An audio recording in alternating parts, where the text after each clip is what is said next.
नमस्कार जी। हम 40 तक प्रश्न कर चुके हैं साइंस में। अब 41 41वें क्वेश्चन से शुरू करते हैं। तो इसमें देखिए, सबसे पहले इंडिकेटर कितने प्रकार के होते हैं? How many types of indicator? सूचक कितने प्रकार के होते हैं? इंडिकेटर आपको इससे पहले बताया है, इससे पिछली वीडियो में, कि इंडिकेटर वो हैं जो एसिड और बेस के बारे में हमें बताते हैं कि कौन सा एसिड होगा और कौन सा बेस होगा। तो सूचक कितने प्रकार के होते हैं? तो ये आंसर होगा 3 प्रकार के। कितने प्रकार के? 3। प्राकृतिक, संश्लेषित और गंधीय। सूचक 3 प्रकार के होते हैं। बिल्कुल ध्यान रखिए इस बात का। प्राकृतिक, संश्लेषित और गंधीय। क्वेश्चन 42 देखिए, संश्लेषित सूचक है, फिर इसके लिए ऑप्शन होंगे आपको। सिंथेटिक इंडिकेटर के लिए आंसर होगा फिनोफ्थलीन और मेथिल ऑरेंज। ठीक है जी। तो फिनोफ्थलीन और मेथिल ऑरेंज ये होंगे सिंथेटिक इंडिकेटर। क्वेश्चन 43, गंधीय सूचक का उदाहरण है। Olfactory indicators. तो इसमें वेनिला, प्याज या लौंग का तेल, ये होते हैं गंधीय सूचक। तो क्वेश्चन 41 से मैं आपको इसमें चाह रहा हूँ कि इंडिकेटर कितने प्रकार के होते हैं? 3 होते हैं, प्राकृतिक, संश्लेषित और गंधीय। उसमें संश्लेषित सूचक जो सिंथेटिक इंडिकेटर है, उसका आंसर ऑप्शन में हो सकता है फिनोफ्थलीन या मेथिल ऑरेंज। और ऑल्फैक्टरी इंडिकेटर यानी कि गंधीय सूचक के लिए वेनिला, प्याज या लौंग का तेल। ठीक है जी। इसके बाद क्वेश्चन नंबर 44, अगर जो पीएच स्केल है उसका जो वैल्यू है वो 7 हो, तो इसका मतलब है कि पदार्थ कैसा है? तो वो है उदासीन, न्यूट्रल। पीएच स्केल में जो 7 वैल्यू है, 7 से नीचे जो होते हैं वो एसिड होते हैं, 7 से ऊपर जो होते हैं 14 तक वो होते हैं बेस। तो 44th क्वेश्चन वही है कि उदासीन के लिए पीएच का मान कितना होता है? तो 7 होता है न्यूट्रल के लिए। अब ऐसे ही अम्ल के लिए 7 से कम होता है, 0 से 7 के बीच में। यदि पीएच का मान 7 से कम हो तो वो क्या होंगे? अम्ल। और 7 से जितना कम होता जाएगा उतना स्ट्रॉन्ग एसिड होते जाएंगे। और पीएच का मान 7 से अधिक हो तो वो बेस होते हैं, क्षारक। 7 से जितना बढ़ता जाएगा उतना वो स्ट्रॉन्ग बेस हो जाएगा। ठीक है, बात को ध्यान रखिए जो मैं बोल रहा हूँ। अगर बिल्कुल 7 वैल्यू है पीएच स्केल पे तो वो न्यूट्रल है, जैसे पानी की बात करें। और पीएच का मान अगर 7 से कम हो रहा है तो वो एसिड है। लेकिन अगर हमें ये पूछें कि अगर एक का पीएच है 6, एक का 6.5 है, यानी कि एक का 6 है, एक 6.5 है, तो कौन सा स्ट्रॉन्ग एसिड है? तो जिसका 6 है। जितना वो 0 की तरफ जा रहा है उतना वो स्ट्रॉन्ग एसिड। ऐसे 7 से अधिक होगा तो बेस होगा, क्षारक बोलते हैं हम हिंदी में उसको। ठीक है जी। अगला क्वेश्चन नंबर 47 देखिए, जीवित प्राणी के लिए पीएच का परास कितना होता है? ठीक है, ये परास है। ठीक है जी। जीवित प्राणी के लिए पीएच का रेंज कितना होता है? तो पीएच का रेंज होता है 7 से 7.8। जैसे हमारे लिए 7.4, ब्लड का पीएच 7.4 होता है। तो जो भी लिविंग, ठीक है, उनके लिए सारी की सारी बात जो है पीएच की वो 7.0 से 7.8 के बीच में रहती है। क्वेश्चन 48, पेट की अम्लता को दूर करने के लिए आप किसका प्रयोग करेंगे? ठीक है, एसिडिटी के लिए कौन सी दवाई का प्रयोग किया जाता है, ये उसमें कौन सा रसायन होता है? तो MgOH2, मिल्क ऑफ मैग्नीशिया। इसको बोलते हैं मिल्क ऑफ मैग्नीशिया। ठीक है, पेट की अम्लता को दूर करने के लिए किसका प्रयोग किया जाता है? Milk of magnesia. Next 49 question है, हमारे दांतों में क्षय शुरू हो जाता है यदि हमारे मुंह का पीएच कितने से कम हो जाए? यानी कि अगर मुंह का जो पीएच है उसकी वैल्यू किसी स्पेसिफिक वैल्यू जो उससे कम हो जाती है तो दांतों का क्षय शुरू हो जाता है। ठीक है, दांत खराब होना शुरू हो जाते हैं। तो वो होता है 5.5। जब पीएच 5.5 से डिक्रीज हो जाएगा तो दांतों को प्रॉब्लम होना शुरू हो जाएगी।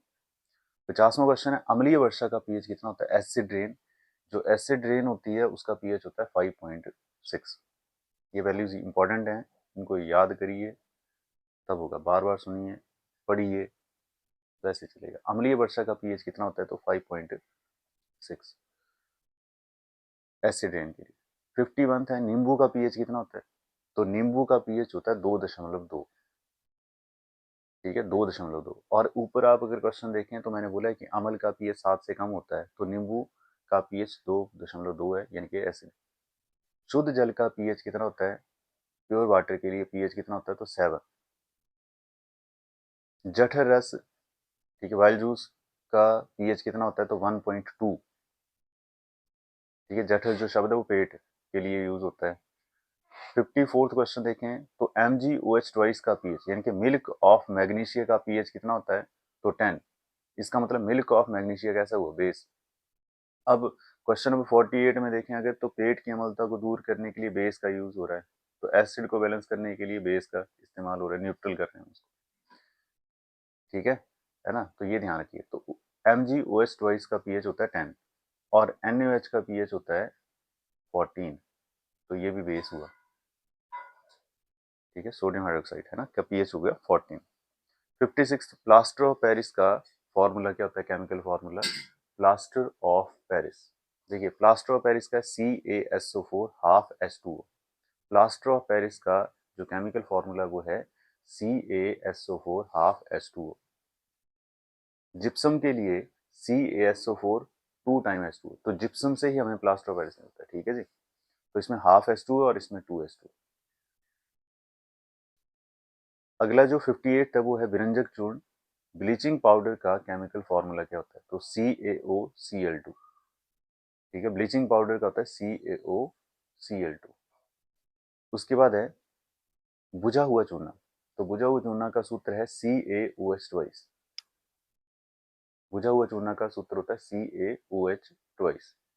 और क्वेश्चन नंबर 60 है दांतों के इनेमल में होता है, तो दांतों के एनिमल में क्या होता है, तो इसका आंसर है कौन सा, कैल्शियम फॉस्फेट। Calcium phosphate. ठीक है, तो एक बार फटाफट देखिए, सूचक कितने प्रकार के होते हैं, प्राकृतिक, संश्लेषित, संश्लेषित और गंधीय। 3 संश्लेषित सूचक फिनोफ्थलीन, मिथाइल ऑरेंज। गंधीय सूचक जो होते हैं वेनिला, प्याज, लौंग का तेल। पीएच स्केल का मान 7 है तो इसका मतलब न्यूट्रल है। 7 से कम है तो अम्ल है। 7 से अधिक है तो क्षारक है। जीवित प्राणियों के लिए पीएच का जो रेंज होता है वो 7 से 7.8 होता है। इंपॉर्टेंट क्वेश्चन है।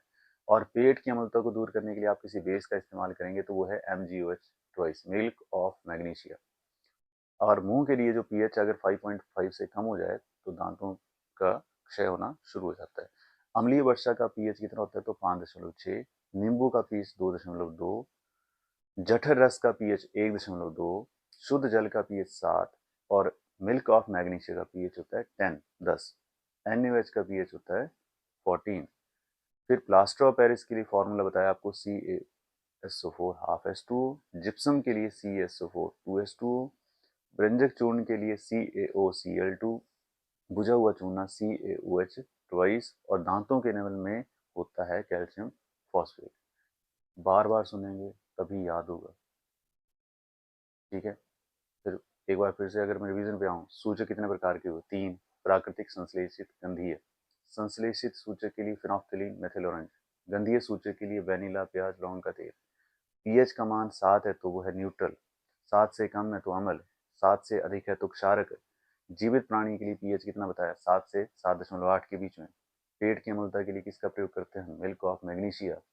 मुंह का पीएच कितने से कम हो जाए कि दांतों का क्षय शुरू हो जाता है, तो 5.5। अम्लीय वर्षा का पीएच कितना है, 5.6। नींबू का पीएच 2.2। जठर रस का पीएच 1.2। ठीक है, वाइल्ड जूस। शुद्ध जल का पीएच 7। मिल्क ऑफ मैग्नीशिया का 10। सोडियम हाइड्रोक्साइड का 14। प्लास्टर ऑफ पेरिस का formula CaSO4 half H2O। Gypsum का CaSO4 2H2। विरंजक चूर्ण का CaOCl2। बुझा हुआ चूना CaOH ट्वाइस और दांतों के एनिमल में होता है तो कौन सा, कैल्शियम फॉस्फेट।